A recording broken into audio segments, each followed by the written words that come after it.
Thompson, coach, Homeland Football Club.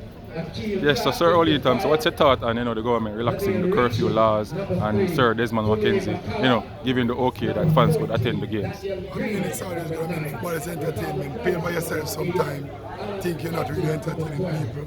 And I think the motivation that some of these players strive from is really the crowd.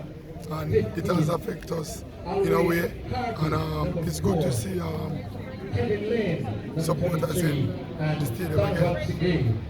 Okay, so the game ended 0-0. What's the cause of it? You guys also got a penalty in the latter part of the game.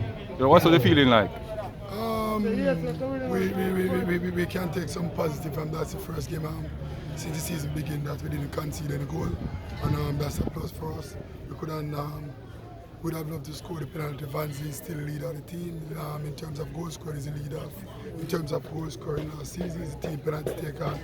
I mean, in this one, you would have hoped a lot for it to score, but it doesn't, and we have to move on from that. Thank you very much, and I hope you guys will rectify your problem in the next game.